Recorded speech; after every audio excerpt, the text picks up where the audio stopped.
Hey guys, it is me, Nesha, and I'm coming to you with a sickle cell vlog. As you can see, I'm in the chair. Anytime I come to you guys in a chair, it's mostly a serious video. But no, seriously, I'm still gonna be me like always. But I'm going to do a video, I'm doing a video about preparing and enjoying vacation. So I'm doing this video for a lot of reasons.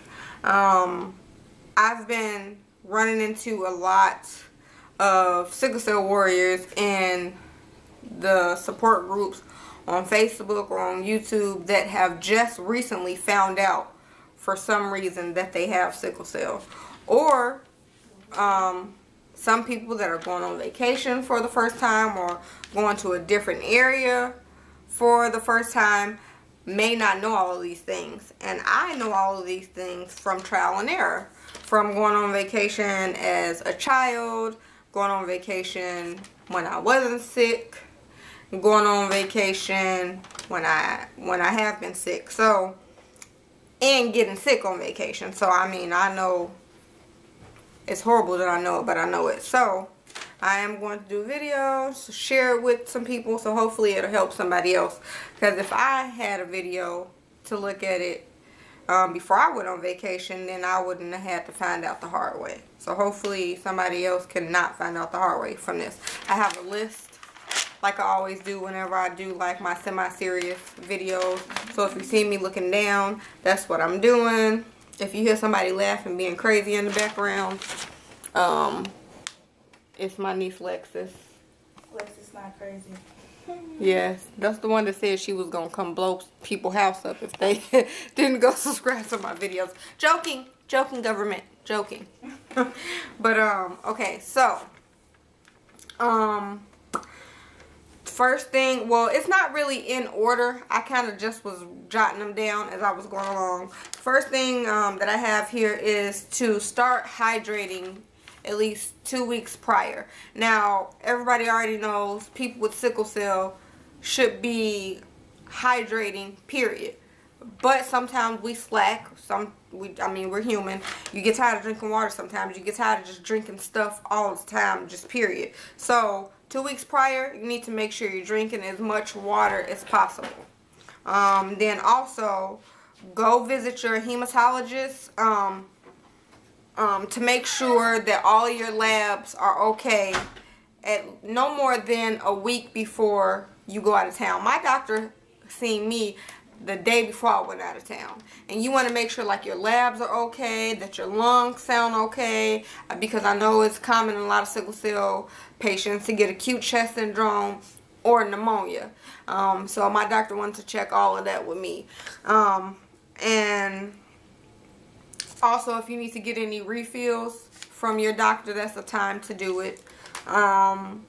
So you want to, also, you don't want to go overboard before you go on vacation. And you know, that's easier said than done, because when you go on vacation, you have so much stuff to do. You got to pack. And for me, it's not just packing for me. I got to pack for me. I got to pack for Lee. I got to pack for AJ. I got to help Arthur. Like, we got to make sure the house is, we like to leave the house kind of clean. It doesn't always happen, but we like to leave the house clean, not come home to a bunch of laundry. So then you're finishing up things and getting things for the road, making sure, a whole bunch of stuff. So try not to overdo it, because you don't want to overdo it and be pooped out or tired or throw yourself in a crisis from doing too much. I've done that. It's not fun, because you won't enjoy vacation at all.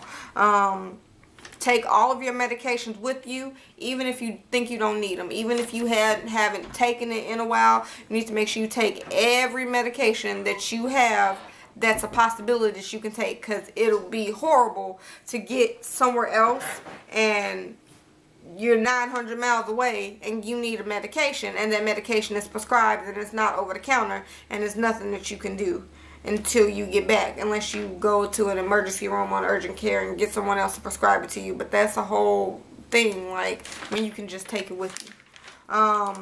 Take a heating pad. Take the proper clothing. If you're going somewhere cold, make sure you take stuff that's for cold weather. If you're going somewhere hot, make sure you take stuff that's for hot weather. And then also, what I do is I normally take both type of clothing, and that only applies for summertime. So if it's summer, even though it is summer, I don't always pack all shorts. I'll at least take one pair of pants and also a jacket or a sweater, because you know, with us, we get cold easily.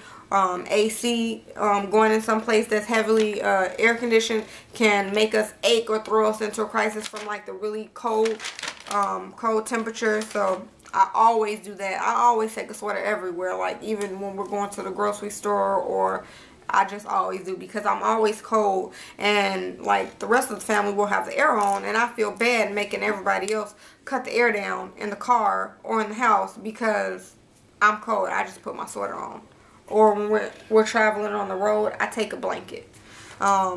Make sure you also drink plenty of fluids while you're on vacation, because you can get busy having fun and forget. That's easy to do, so make sure you don't do that. Take muscle rub for the, you know, the small aches and pains. That really comes in handy. I will say muscle rub does not help with the sickle cell pain, but it helps with the soreness that you get. Like when you hurt every day, or you hurt for a long period of time, that area kind of gets sore. It's kind of like when you go to work out, when you get done working out, you're sore. It's the same thing with like sickle cell pain, so it helps with that.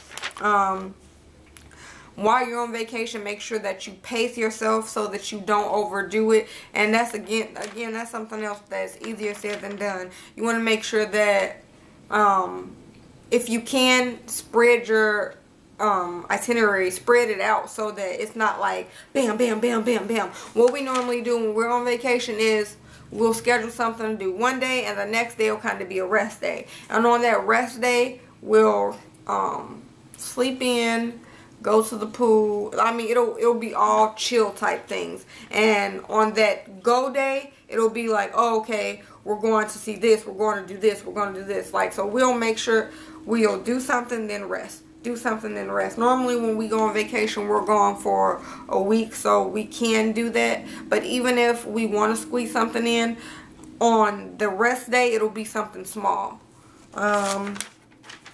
What else? Oh, also, check with your doctor about flying, because I haven't flown since I've been getting really sick. I haven't flown.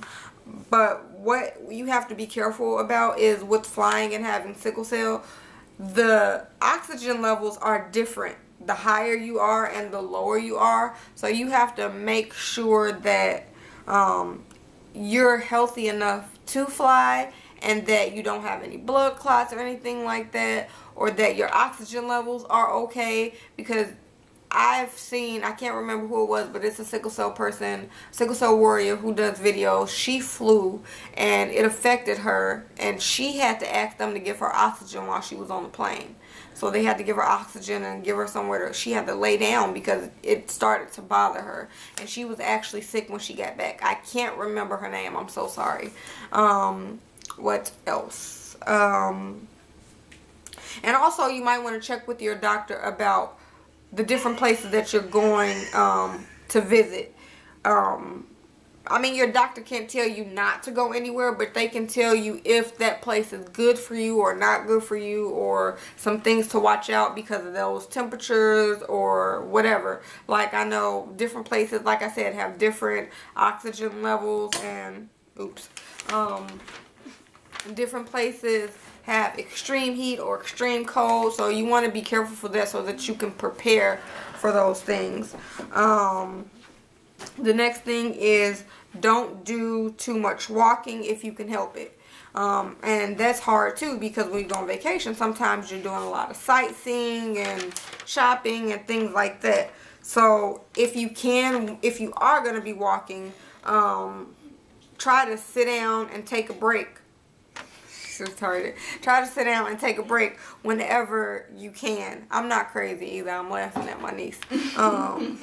So try to sit down and take a break. Like, my husband he knows, so he'll say, hey babe, let's just sit down and take a break. Or if he sees somewhere we can sit, he said, hey babe, how about you have a seat? Or hey, let's go sit down, let's take a break.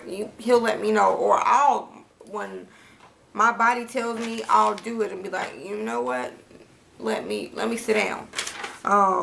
And saying that, another thing is listen to your body. If your body is saying you're tired, you need to rest. Like, if your body's saying you're hungry, you need to eat. If your body is saying you're thirsty, you need to drink something. Like, you need to make sure you listen to your body, because those signs and signals, they're warnings to keep things from getting to the extreme. The next thing is, don't forget to take your meds while you're on vacation, because, you know, it's not your everyday routine, so it can become very easy to forget to do some things. So make sure, if you need to, set an alarm if you need to for your medicines. And then mostly all warriors know this, and for those warriors who are new warriors just finding out that they have sickle cell or just starting to have problems with it, do not swim in cold water. You will regret it. It is not fun. It will feel like needles and knives stabbing and sticking you whenever your hand is in that cold water. If you don't believe me and you want to test it, go to the bathroom or the kitchen, turn the cold water on and put your hand under the water for just a minute and see how it feels. Even for people who don't have sickle cell, when they put their hand under cold water, if you put a body part in cold water for a certain amount of time, like, it hurts. Just like when people take ice baths and things like that, like athletes, they're like, yeah. Imagine that, not just that cold feeling, but like stabbing pain on top of that. Avoid the cold water. What else? Avoid, just like any other time, avoid extreme heat and cold. And if you do have to come in contact with those things, make sure with the extreme heat, you're drinking plenty of water, you have a sun hat, sunscreen, you're taking breaks and things like that. Extreme cold, make sure that you layer up and you're still drinking plenty of water, and you take breaks. I don't drink alcohol because I don't want to say like, oh, because I'm a Christian, but I am a Christian. But I know that there are people who are Christians who drink, but I just don't. And even if that wasn't my reason, I just don't like the taste of alcohol, and it's just not for me. It's not fun to me. It's a whole nother video. But if you are going to drink alcohol, because I do know sickle cell warriors who drink alcohol, and I know that alcohol can dehydrate you, you need to make sure you drink fluids, water, before and after. Like, even if you're like, oh, I'm just gonna have a drink, like, first of all, you're on vacation, you're away from everything, you don't want anything, you don't want to test anything, so make sure you drink plenty of water before and after, so that you don't get dehydrated and throw yourself in a crisis. I think I said this, make sure you get plenty of rest and sleep. And people would think like, oh, you're on vacation, of course you're going to get rest and sleep. No, when you're on vacation, a lot of times, I know for us, we're ripping and running because we're visiting someone, or we're sightseeing, we're going to amusement parks, we're doing shopping, we're looking for souvenirs and all of that stuff. You're tired, so make sure you don't tire yourself out too much. Make sure you eat as healthy as you can. Not every sickle cell warrior eats healthy, but I do eat healthy, and I have seen a difference in when I eat like crap and when I eat healthy. I definitely see a difference. So eat as healthy as you can. Also, have a list of your meds and your doctor's contact information, the hospital you normally go to and that hospital's contact information, and any other health problem that you have. Have it written down, have it in your phone, give it to the person that you're traveling with, make sure your husband knows. Make sure you have that just in case you have an emergency, an ambulance gets called, or you have to go to the hospital, anything. You want to make sure you have all of the information, because that's normally asked. And just in case you do get sick and you're at the hospital and they know nothing about sickle cell and they're actually trying to help you, you want to make sure you can give them the numbers to call to get that information so they can help you. Also, check for the hospitals in the area that you'll be staying in, just in case you do have to go to the hospital to get fluids or get a crisis or anything like that. And also check the pharmacies in the area, just in case something happens and your doctor has to call in a prescription, or you need to go pick up some more muscle rub or some Tylenol, something, a heating pad, anything. Just check, just so you have that information. And if you're visiting someone, this is really huge. This should have been number one. If you're visiting someone who doesn't know that you have sickle cell, or know what sickle cell is, or what happens, make sure that you break down what it is, what they can do if you're in a crisis, what can help you, what they shouldn't do. Just make sure you break it down for them. Like, I don't know, I mean, I would think that you wouldn't be visiting someone that you're not comfortable enough to let them know about you. Well, I wouldn't be visiting somebody or staying with somebody that I'm not comfortable enough to let them know that piece of my life, because that's very important, and it can be life or death. Like, so you want to make sure that that person knows that, so they're not like, oh my God, what, you can't walk, you can't, what do you mean you can't walk? Make sure they understand what the disease is, and what they can do to help you if you're in a crisis or if you're going into a crisis. Send them to my channel. Let them watch What is Sickle Cell video, and let them watch this video. I mean, let them know what it is. Print out something on it.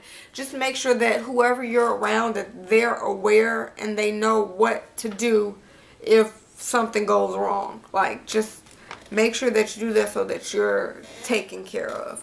So, this video is kind of long, but I think that is it. If I forget anything, then I will do a part 2. But that's it, guys. I will see you in the next vlog. If you haven't already, make sure you subscribe. And I don't normally say that, but I start to think about it, like, what's wrong with telling you to subscribe? If you don't want to subscribe, you're not going to do it anyway. I'm just saying it just because I want to say it. But yeah, make sure you subscribe, and don't forget, I am on Facebook now. You can either go to my Facebook page, which is Nesha's Life with Sickle Cell, or you can look for me at Nesha Latiker. Both of them have my, basically it's about sickle cell. I don't do social media like that. All of it is about sickle cell on my YouTube channel. And you can also check me out on Instagram at Nesha0349, and my niece is gonna set up a Twitter page for me. Whenever I do that, I'll let you know what that is. But until then, see you on the next vlog. Bye, y'all.